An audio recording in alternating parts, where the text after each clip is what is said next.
Supply సరఫరా అనే పదం వాడారు. కాబట్టి మీరు ఈ జిఎస్టిలో డాక్టర్ గారు వేసినటువంటి టోటల్ అవుట్వర్డ్ సరఫరా ఎంతండి? ఎగ్జంప్టెడ్ సప్లైస్, ట్యాక్సబుల్ సప్లైస్ కలిపి కూడా 20 లక్షల టర్నోవర్లో. ఈ ఉదాహరణ మీలో కూడా చాలా మంది ఉండొచ్చు. నేను వ్యాపారానికి ప్రొపరైటరు, ఇళ్ల బాడుగులు కూడా మీ టర్నోవర్లో కలుస్తుంది. సప్లై అనే పదం జిఎస్టిలో కొత్త విధానం. డాక్టర్ గారు ఇప్పుడు ఈ రోజు వరకు ఆయనకి సర్వీస్ ట్యాక్స్ లేదు, కేవలం ఇన్కమ్ ట్యాక్స్ మాత్రం ఉంది. కానీ ఇక మీదట జూలై 1 నుంచి వారు తప్పనిసరిగా జూలై 30లోగానే రిజిస్ట్రేషన్ చేసుకోవాలి. ట్యాక్సబుల్ సప్లై అనేది జూలై 1 నుంచే తయారవుతుంది కనుక ఆయన టర్నోవర్ 20 లక్షలు దాటింది కనుక ఆ 3 లక్షల రూపాయల కొత్త బాడుకి 18% జిఎస్టిని కట్టాలి. ఇది జిఎస్టిలో టర్నోవర్ అనేటువంటి కొత్త విధానం. ఇది మీ అందరికి కూడా వ్యాపారస్తులు కూడా మీరు ఏదైనా ఇల్లు బాడుగు తెచ్చుకుంటే ఏ బాడుగా ఎలాగా ఈ విషయాన్ని తెలుసుకోవాలి. ఇలాగే ఈ 2 ఉదాహరణలు ఇస్తాను. రిటర్న్ అయ్యాలి, ఆన్లైన్లో పని చేయాలి, రిజిస్ట్రేషన్ చేసుకోవాలి, ఇంకా చాలా ప్రాసెస్ అండి. డాక్టర్ గారి వరకు అక్కడ ప్రాసెస్ ఏది తెలుసుకుంటూ కొత్తగా తెలుసుకోవాలి. ఇక జిఎస్టి విధానంలో మనకు ఈ 20 లక్షలు అనేటువంటిది అర్థం చేసుకునే దానికోసం నేనేం చెప్తున్నానంటే, ఒక వ్యక్తికి మీకు అందరికీ పాన్ అనేది ఒకటి ఉంటుంది. ఏం పాన్ అనేది? బట్టి కుట్టే పాన్ కాదు, ఇన్కమ్ ట్యాక్స్ వాడు ఇచ్చే పాన్, 10 అంకెల పాన్. కాబట్టి మీ 10 అంకెల పాన్ ఇన్కమ్ ట్యాక్స్ వాడు ఇచ్చినా అది లేనిదే జిఎస్టి లోపలికి మీరు ఎంటర్ కాలేరు. జిఎస్టి అనేటువంటిది ఇన్కమ్ ట్యాక్స్ వాళ్ళ పాన్ ఆధారంతోనే జిఎస్టి అనేటువంటి నంబర్ మీకు ఇవ్వబడుతుంది, మిమ్మల్ని గుర్తించబడతారు. కాబట్టి జిఎస్టిలో రిజిస్ట్రేషన్ చేసుకునే వాళ్ళందరినీ రిజిస్టర్డ్ జిఎస్టి సప్లయర్స్ అని, రిజిస్ట్రేషన్ చేసుకోని వాడిని అన్రిజిస్టర్డ్ అని అంటారు. జిఎస్టిలో ఎవరు రిజిస్ట్రేషన్ చేసుకోవాలని చెప్తూ ఉన్నాను? ఒక సంవత్సరంలో 20 లక్షలకు మించి అవి జిఎస్టి లయబుల్ అయినవా, జిఎస్టిలో ట్యాక్సబుల్ అయినవా, ఎగ్జంప్టెడ్ అయినటువంటి సంబంధం లేకుండా అతని మొత్తం టర్నోవర్ కనుక 20 లక్షలు దాటినట్టయితే, మొత్తం టర్నోవర్ అంటే వస్తువులు సేవలు కలిపి అతని టర్నోవర్ 20 లక్షలు దాటినప్పుడు అతను తప్పనిసరిగా రిజిస్ట్రేషన్ చేసుకోవాలి. ఈ 20 ఉన్నాడు, ఆ టర్నోవర్ కూడా తీసుకోవాలండి. కాబట్టి అతనికి వ్యక్తిగా అతను ఎక్కడ చేసిన జిఎస్టి దేశం మొత్తానికన్నా, కాబట్టి అతని టర్నోవర్ అనేటువంటిది అగ్రిగేట్ టర్నోవర్ అనేటువంటిది అన్నింటికీ కలిపి వర్తిస్తుందండి. మరి ఇప్పుడు ఇంకొక తమాషా కూడా చెప్తాను. ఆ డాక్టర్ గారికి ఇక్కడనే రాజమండ్రిలో ఉంటే ఇక్కడ ఆంధ్రప్రదేశ్లో జిఎస్టి రిజిస్ట్రేషన్ తీసుకుంటాడు. జిఎస్టి రిజిస్ట్రేషన్ అనేటువంటిది బాండ్ బేస్డ్ అని చెప్తూ 15 అంకెల నంబరు అని చెప్పారు. ఆ 15 అంకెల నంబర్లో 3వ అంకె నుంచి 12వ అంకె వరకు మీ పానే మీ జిఎస్టి నంబర్.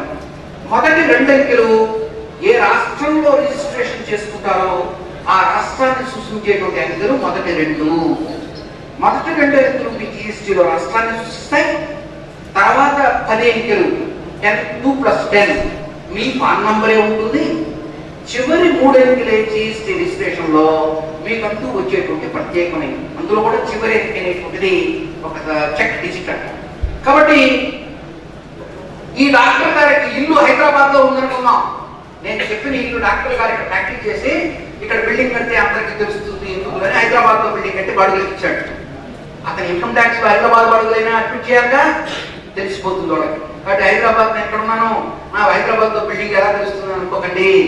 ఇతని పాన్ నంబర్ తో ఇన్కమ్ ట్యాక్స్ లో బాడుగు వస్తున్నాయంటే జిఎస్టి రాష్ట్రంలో ఉండే బిల్డింగ్ కి అక్కడ జిఎస్టి కట్టాలి, ఇక్కడ కాదు.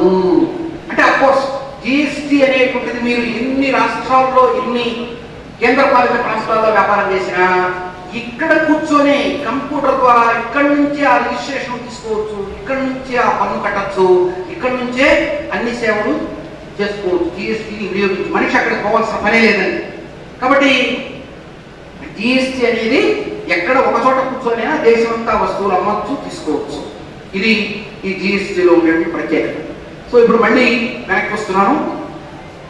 20 లక్షల పరిధి అంటే ఏమిటి? 20 లక్షల పరిధి దాటిన వాళ్ళే రిజిస్ట్రేషన్ తీసుకోవాలి. 20 లక్షలకు లోపల ఉండే వాళ్ళు కూడా 10 రకాల వ్యక్తులు 20 లక్షలతో సంబంధం లేకుండానే రిజిస్ట్రేషన్ తీసుకోవాలి. 20 లక్షల లిమిటే లేకుండా తీసుకోవాల్సిన వాళ్ళు ఎవరు?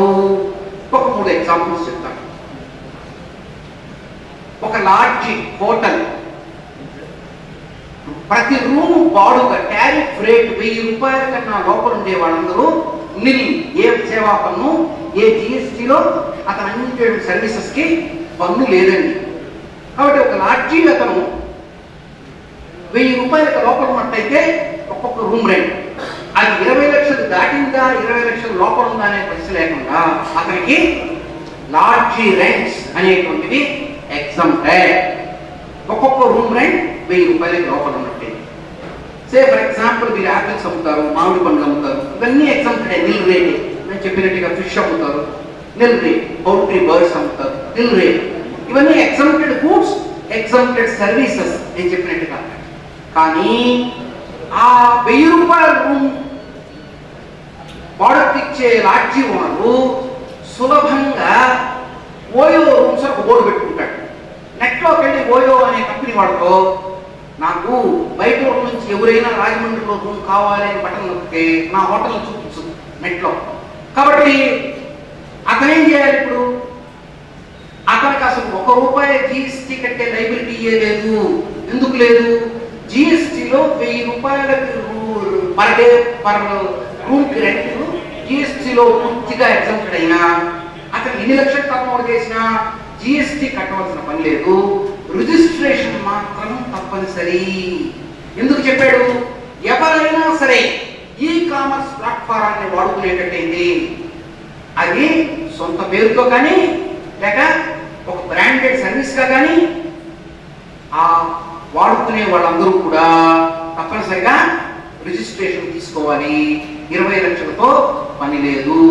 అలాగే ఇతర రాష్ట్రాల నుంచి కొనుక్కునేటువంటి వాళ్ళు కాదు, ఇతర రాష్ట్రానికి సప్లై చేసేటువంటి వాళ్ళు, దిగుమతులు చేసుకునే వాళ్ళు, ఇలాగా 20 లక్షలతో సంబంధం లేకుండా రివర్స్ చార్జ్ మెకానిజం నేను చెప్పాను ఇలాగే. మీరు ఒక హాస్పిటల్ ఉంది, పెద్ద హాస్పిటల్ ఎక్విప్మెంట్, మెడికల్ ఎక్విప్మెంట్ కొనుక్కుంటుంది, వైద్య సేవలు అందిస్తుంది. జిఎస్టీఏ రాదు వాళ్ళకి, వాళ్ళు అందించే సేవలకి ఎగ్జామ్షన్. కానీ వీళ్ళు ఆ పెద్ద ఎక్విప్మెంట్ తెచ్చుకునే దానికి ఇతర దేశాల నుంచి ఎక్విప్మెంట్ కొనుక్కుంటారు, లారీ బాడుగ చెల్లిస్తారు. కాకినాడ పోర్టులో దిగుమతి అవుతుంది ఆ ఎక్విప్మెంట్, కాకినాడ నుంచి రాజమండ్రికి ఆ ఎక్విప్మెంట్ ట్రైన్లో కావాలి, పెద్ద ఎంఆర్ఐ మిషన్. అది ఆ పోర్టు లారీ బాడుగ 20,000. లారీ బాడుగ 20,000 చెల్లించేటప్పుడు ఈ డాక్టర్, ఈ హాస్పిటల్ గారు లారీ బాడుగ మీద దాని గూడ్స్ ట్రాన్స్పోర్ట్ సర్వీస్ అంటారు 5% రివర్స్ ఛార్జ్ అని ఈ హాస్పిటల్ చెల్లించాలి. కనుక ఈ హాస్పిటల్ తప్పనిసరిగా జిఎస్టీలో రిజిస్ట్రేషన్ చేసుకోవాలి.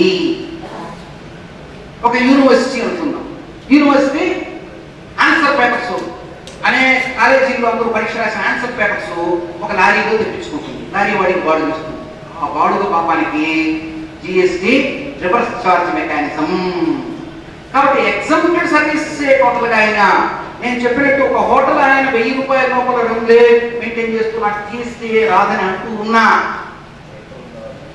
రివర్స్ ఛార్జ్ ఎప్పుడు వస్తుందో ఎప్పుడు చెప్పాను. ఈ గూడ్స్ ట్రాన్స్పోర్ట్ వల్ల రివర్స్ ఛార్జ్ లేదు. ఒక యూనివర్సిటీ అడ్వకేట్ కి కేసులు వేస్తారు చాలా మంది పిల్లలు కూడా, యూనివర్సిటీ అడ్వకేట్ ఫీజు చెల్లించారు.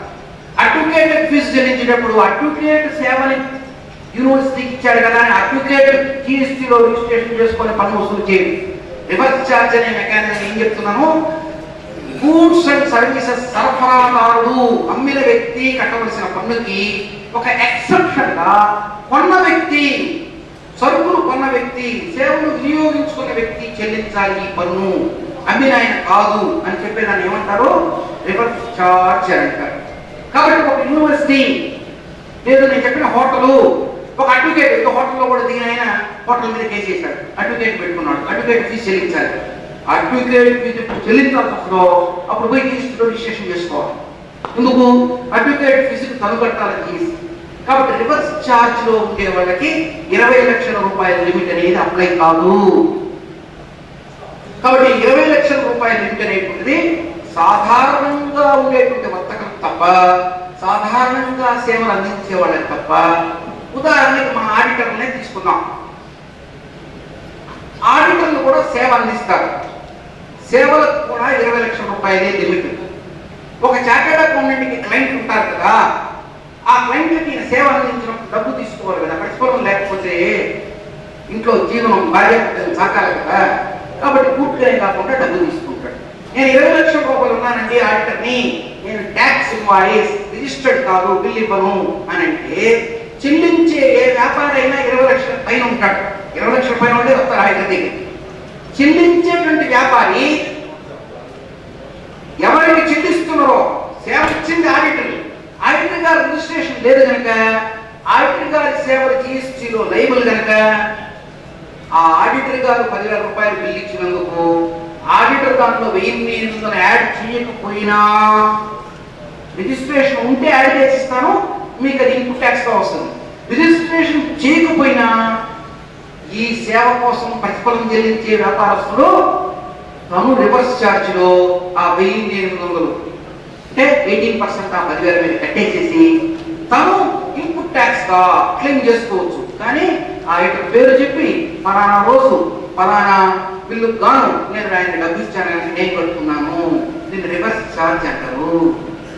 కాబట్టి ఈ 20 లక్షల లోపల ఉండి రివర్స్ ఛార్జీకి ఎవరెవరైతే లైబుల్ అవుతారో ఆ లైబుల్ అయ్యే వాళ్ళందరూ కూడా 20 లక్షలతో సంబంధం లేకుండా రిజిస్ట్రేషన్ చేసుకోవాలి. అయితే 20 లక్షలు అనేది ఏం చెప్పాను, ఒక వ్యక్తికి చెప్పాను. కాబట్టి చిన్న వ్యాపారస్తులు భార్య భర్త స్వీట్ షాప్ పెట్టుకున్నారండి. వంట చేయాలి కదా స్వీట్స్ అంటే, భార్య కూడా వంట చేస్తుంది, భర్త కూడా సహాయం చేస్తాడు. భార్య భర్త స్వీట్ షాప్ పెట్టుకున్నారు. స్వీట్స్ కి 5% పెట్టున్నారండి. లేదా ఒక మెస్ పెట్టుకున్నారు, పూట కూలి 5% ఉందండి. కాబట్టి ఎప్పుడు 20 లక్షల టర్న్ ఓవర్ దాటితే, కాబట్టి 20 లక్షల టర్న్ ఓవర్ దాటగానే వాళ్ళు జీఎస్టీ పరిధిలోకి వచ్చేసారు. సో 20 లక్షల పరిధి దాటి ఇద్దరిది కలిపితే అది నిజంగా ఇద్దరు విడివిడిగా చేసుకోగలిగిన టర్న్ ఓవర్ అయి ఉంటే భార్య ఏమవుతుంది, సేవరీస్ వరకు నేను తయారు చేసి అమ్ముతానండి, మీకు స్వీట్స్ చేసినప్పుడు సహాయం కావాలంటే చేస్తాను, మీరు స్వీట్స్ చేయండి. కాబట్టి ఒకే కొట్లోనే సేవరీస్ కావాల్సిన మెటీరియల్స్ కొనేటప్పుడు ఆమె పేరుతో బిల్ కొనుక్కుంటుంది, ఆమెకు వార్డ్ నంబర్ ఉంటుంది. ఆ కొనుక్కునే కూడా 10,000 నుంచి చెక్ తీసుకుంటుంది. నా టర్న్ ఓవర్ 20 లక్షల లోపలనే ఆమె రికార్డ్ మెయింటైన్ చేస్తుంది. భర్త మెయింటైన్ చేస్తాడు, 20 లక్షల లోపలనే ఉన్నాను నేను అన్ని స్వీట్స్ అని. దయచేసి ఇక్కడ బాగా చూడండి, వీళ్ళిద్దరూ ఈ పని చేసుకుంటూ ఉంటే పర్వాలేదు. ఇంకొక బేకరీ వాడి దగ్గర కేక్స్ కొని, బిస్కెట్స్ కొని, బ్రెడ్ కొని వీళ్ళు అమ్ముతారు అనుకోండి. ఆ బ్రెడ్ బిస్కెట్స్ 5% లో ఉన్నాయి, కేక్స్ 28% లో ఉన్నాయి, చాక్లెట్ కేక్. కాబట్టి ఆ తయారీదారుడు కనుక బిల్లు ట్యాక్స్ ఇన్వాయిస్ ఇవ్వలేము, జిఎస్టీలో రిజిస్ట్రేషన్ లేను అన్నాడంటే వీళ్ళిద్దరూ రివర్స్ ఛార్జ్ మెకానిజం లో పడిపోతారు. 20 లక్షల లిమిట్ అప్లై కాదు. కాబట్టి ట్యాక్సబుల్ గూడ్స్ ఇంకోసారి కొని వీళ్ళు రివర్స్ ఛార్జ్ లో పడే పరిస్థితి, వీళ్ళు రిజిస్టర్డ్ అయితే రివర్స్ ఛార్జ్ లో పడే పరిస్థితి రాకుండా చూసుకోవాలి. కాబట్టి ఈ 20 లక్షల లోపల చిన్న వస్తువులు, కిరాణా కొట్టు లేక చిన్న వ్యాపారస్తులుగా ఉండేటువంటి వాళ్ళు 20 లక్షల లోపల టర్న్ ఓవర్ ఉందని వాళ్ళు అంతవరకే రికార్డ్స్ మెయింటైన్ చేసుకొని అంతవరకే ఉన్నట్టయితే వాళ్ళకి ఏ జిఎస్టీ రిజిస్ట్రేషన్ అవసరం లేదు. 20 లక్షలకు లోపల ఉన్న ఎవరైతే సేవలు అందించే వాళ్ళు అవతల వాళ్ళకి బిల్లు కావాలి, ఉదాహరణకి 15 లక్షల రూపాయలే ఒక ఆయన ఉదాహరణకి సిమెంటే అమ్ముతున్నాడు, లేదు చక్కెరే అమ్ముతున్నాడు. చక్కెరని ఎక్స్ప్లోసివ్స్ లో వాడతారు. బాగా పేరుడు పదార్థాల్లో చక్కెర వేస్తే ఎక్కువ పేరుతుంది ఆ పేరుడు పదార్థం. కాబట్టి ఒక ఆయన చక్కెర కొని చక్కెర పేరుడు పదార్థం ఫ్యాక్టరీకి అమ్ముతున్నాడు. ఫ్యాక్టరీ ఆయన ఏమంటాడు, నువ్వు చక్కెర 5% లో ఉందయ్యా, నాకు నువ్వు ట్యాక్స్ ఇన్వాయిస్ ఇస్తేనే నీ దగ్గర చక్కెర కొంటాను. కాబట్టి 20 లక్షల లోపల ఉన్న వాలంటరీగా అడిగితే ఇస్తారు రిజిస్ట్రేషన్. కాబట్టి ఆయన చక్కెర కొనేటప్పుడు 5% కడతాడు, చక్కెర అమ్మేటప్పుడు 5% అవుట్ వసూలు చేసుకుంటాడు. 20 లక్షల లోపలనే ఉన్నా కూడా రిజిస్ట్రేషన్ చేసుకొని ఆయన కనుక ఆ 5% కట్టేస్తే అతను జిఎస్టి చట్ట ప్రకారం సక్రమంగా వ్యాపారం చేసిన వాడే అవుతాడు. కాబట్టి వ్యాపారం చేసేటప్పుడు చైన్ ఆఫ్ ఇన్పుట్ ట్యాక్స్ అనేటువంటిది బ్రేక్ కాకుండా ఉండే దానికోసం ఈ జిఎస్టి చట్టంలో వీలైనంత మందిని ఆ జిఎస్టి చట్టం పరిధిలోకి తెచ్చేదానికోసం చట్టం ఏం చేసిందంటే మీరు కంటిన్యూటీ ఉండాలి, ఉత్పత్తి దగ్గర నుంచి చివరి వరకు కన్జ్యూమర్ వరకు దీనికి కంటిన్యూటీ ఉండాలని చెప్పే దానికోసం ఈ రిజిస్ట్రేషన్ విధానం అనేటువంటి దాన్ని చెప్పింది. ఇప్పుడు మీరు చాలా మంది ఆల్రెడీ వ్యాట్ లో రిజిస్ట్రేషన్ ఉంటే, సర్వీస్ ట్యాక్స్ లో రిజిస్ట్రేషన్ లో ఉంటే, సెంట్రల్ ఎక్సైజ్ లో రిజిస్ట్రేషన్ లో ఉంటే ఆటోమేటిక్ గా మీకు అందరికి కూడా ప్రొవిజనల్ రిజిస్ట్రేషన్ ఇంతవరకు ఇచ్చి ఉన్నారు. ఏ కారణం చేతనైనా మీరు మీ ఈమెయిల్ ఐడి, మీ సెల్ ఫోన్ నంబర్ ఇచ్చి ఆ ప్రొవిజనల్ రిజిస్ట్రేషన్ తీసుకోకుండా ఉంటే ఈ నెల 23, 25వ తేదీ నుంచి కూడా మళ్ళీ కంటిన్యూ చేస్తున్నారు. దయచేసి ప్రొవిజనల్ రిజిస్ట్రేషన్ తీసుకోండి. ఇంతవరకు వ్యాపారం చేసేవాళ్ళు నేను చెప్పేటువంటి కాంపోజిషన్ స్కీమ్ లోకి పోకపోయినా పోదలుచుకున్నట్టయితే ముందు రిజిస్ట్రేషన్ తీసుకొని అవతలనే కాంపోజిషన్ స్కీమ్ ఎంచుకోవాలి. కాంపోజిషన్ స్కీమ్ అంటే ఏంటంటే ఇంతవరకు మీరు వ్యాట్లో కూడా ఉదాహరణకు మందుల దుకాణం వాళ్ళు రీటైల్ మెడికల్ షాప్ ఈ వ్యాట్లో కూడా 50 లక్షల లోపల టర్న్ ఓవర్ ఉంటే టీఓటీ రిజిస్ట్రేషన్ 3 నెలలకు ఒకసారి వ్యాట్ రిటర్న్ దాఖలు చేస్తూ 1% కట్టేటువంటిది ఉంది. ఈ 50 లక్షల్ని జిఎస్టీలో ఏం చేశారంటే 75 లక్షలకు పెంచారు మనని. ఈ 20 లక్షలు దాటి 75 లక్షలకు లోపల ఉండేటువంటి వాళ్ళని వ్యాట్ లో టీఓటీ డీలర్స్ అన్నట్టుగానే కాంపోజిషన్ స్కీమ్ జిఎస్టీ చెల్లింపుదారుడు. కాంపోజిషన్ లో ఎంచుకున్నట్టయితే ఆ కాంపోజిషన్ స్కీమ్ కి మొట్టమొదటి మీకు రిజిస్ట్రేషన్ ఉండాలి. రిజిస్ట్రేషన్ ఉండాలంటే ఇంతకు ముందే చెప్పినట్టుగా పాన్ నంబర్ ఉండాలి, మీ ఈమెయిల్ ఐడి ఉండాలి, మీ సెల్ ద్వారా వాడు చెప్పిన 1 టైం పాస్వర్డ్ తో మీ ఈమెయిల్ ఐడి మీరు రిప్లై ఇచ్చినట్టయితే మీకు రిజిస్ట్రేషన్ చేసుకుంటే ప్రొవిజనల్ రిజిస్ట్రేషన్ వస్తుంది. మళ్ళీ అది పర్మనెంట్ రిజిస్ట్రేషన్ గా మారుతుంది. ఆ 15వ రిజిస్ట్రేషన్ రావడంతోనే మీరు నేను కాంపోజిషన్ స్కీమ్ పోదలుచుకున్నాను అని జిఎస్టి సిఎంపి 1 అనేది తెలియజేయాలి. ఎగ్జిస్టింగ్ లో ఉండేవాళ్ళకి జిఎస్టి సిఎంపి 2 అని కూడా ఇంకొక ఫారం ఉంది. ఇది నేను కాంపోజిషన్ స్కీమ్ ఎంచుకున్నాను అని తెలియజేసేటువంటి ఫారం. కాబట్టి మీరు కాంపోజిషన్ స్కీమ్ లో ఎంచుకుంటే కొన్ని లాభాలు ఉన్నాయి, కొన్ని నష్టాలు ఉన్నాయి. కాబట్టి కాంపోజిషన్ స్కీమ్ లో ఉన్నాను అంటే లాభాలేంటి నష్టాలేంటి కూడా తెలుసుకోవాలి. కాంపోజిషన్ స్కీమ్ లో లేకపోతే సాధారణ జిఎస్టీ చెల్లింపుదారుడు ప్రతి నెల రిటర్న్ వేసి ప్రతి నెల ట్యాక్స్ కట్టి ప్రతి నెల output tax minus input tax అనేటువంటిది వస్తువులకి సేవలకి అన్నిటికీ తెలుసుకోవాలి. సాధారణ చెల్లింపుదారుడుగా జిఎస్టీ చెల్లింపుదారుడుగా ఉండకుండా కాంపోజిషన్ స్కీమ్ చెల్లింపుదారుడుగా ఉండదలుచుకున్నట్టయితే మీకు గత ఆర్థిక సంవత్సరంలో మీ టర్న్ ఓవర్ 75 లక్షలకి లోపల ఉండాలి. మీరు ఆ కాంపోజిషన్ స్కీమ్ ఎంచుకోవాలి. ఇంకా దానికి ఒక 10 కండిషన్స్ ఉన్నాయి, వరుసగా చెప్తారు.